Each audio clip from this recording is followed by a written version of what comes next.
Welcome back to TV5. It's time now for Aging in Style with McLaren. We're here with Dr. Christian Hyde this morning. Thank you so much for joining us. My pleasure. Thank you. So we're talking about Colorectal Cancer Awareness Month. Tell us a little bit more about that. So we're trying to get more attention focused on colorectal cancer. It's a cancer of the large intestine, and it's very serious because it kills more women than breast cancer, and it kills more men than prostate cancer. And how do you know when it's time to see a doctor? So most people have no symptoms. This is one of those diseases that we call a silent killer. Okay. Because by the time you're having symptoms, sometimes the cancer is already spread. So it's really important to get screened. The two main screening tests are colonoscopy, which is where a doctor uses a scope on a flexible tube to go in the colon and look around. That's the traditional way to find these sorts of cancers. There's a newer test that's non-invasive where the company sends you a kit, you put a stool sample in the kit, you close it off, mail it back to them. It's totally non-invasive. That sounds like a much easier option for a lot of people. It is. Unfortunately, about 44 million people who are at risk are not getting screened because with the traditional screening, you have to drink a lot of flush to empty out your colon. Okay. That takes a day off work. The next day, you go in and have the test performed with the colonoscopy, and that also eats up another day. What age should you maybe start paying more attention to this? So it used to be that age 50 and above, they would say get a colonoscopy every 10 years. So that means age 50, age 60, age 70, go in, get a colonoscopy. But we found that a lot of people were dying with this disease between the age of 45 and 49. So the American Cancer Society now recommends that screening can begin at age 45. Okay, so it's really about early detection and, using those preventative measures ahead of time, so. Correct. Fortunately, we've seen the death rate come down a lot from breast cancer and from prostate cancer, and that's because of screening. Yeah. We have mammograms. There's a lot of attention about going and getting your mammogram, and for men, about having a PSA test.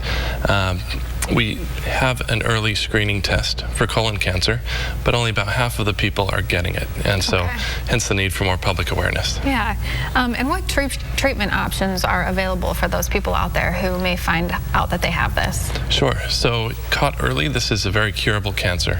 About 90% of patients can be cured when it's detected at stage 1 or stage 2, and that's best done through these screening tests, either the DNA kit that looks for cancer in the stool or the colonoscopy. Once you've been diagnosed, there's usually surgery involved to take out the affected part of the colon. The cancerous part is removed, the colon is reconnected. Some patients who have more advanced forms of cancer may also benefit from radiation, which is focused energy that kills cancer in that area, or chemotherapy, which is a drug usually given by vein that circulates through the body and kills cancer cells. I think when people hear the word radiation therapy, they get a little bit scared. Sure. So I guess, how does this radiation therapy kill the cancer cells? I mean, people need to know that it's maybe going to work, or hopefully going to work for them. Correct. So we've been using radiation therapy for about 100 years now to treat cancers, and it is effective. Cancer can be cured, and radiation is often part of it.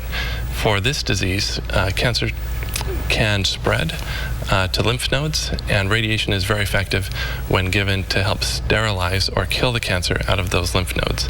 The way that it works is that x-rays are focused through the part of the body that's at risk for cancer, and it helps kill off those cancer cells, making it possible for a cleaner surgery to be performed where all of the cancer is removed and less chance of cancer being left behind. Is there anything else that you would want to tell people just about prevention and about doing those early screenings, why it's so important? Sure. So you ask about prevention. There are things that make a difference in our lifestyle. Number one cause of preventable cancer in this country is tobacco. People think about smoking as being a risk factor for lung cancer. It's also a risk factor for rectal cancer, because those carcinogens that are inhaled, there's about 67 carcinogens in cigarette smoke. Those carcinogens are absorbed into the blood, and those cancer-causing chemicals circulate throughout the body and can cause these abnormal cells to grow into cancer. Okay. So it's important to quit smoking. Alcohol is another risk factor, and maintaining a healthy weight being physically active and eating healthy. By that I mean vegetables, fruits, the things that Grandma and Mom always told us to do. Yeah, we hear that a lot, and it can help with a lot of things, not True. just this. Yeah, it's good for the heart, it's good for the brain. Thank you so much for being here with us. We really appreciate it. And if you want any more information about today's topic, you can head over to the Aging in Style page on WNEM.com.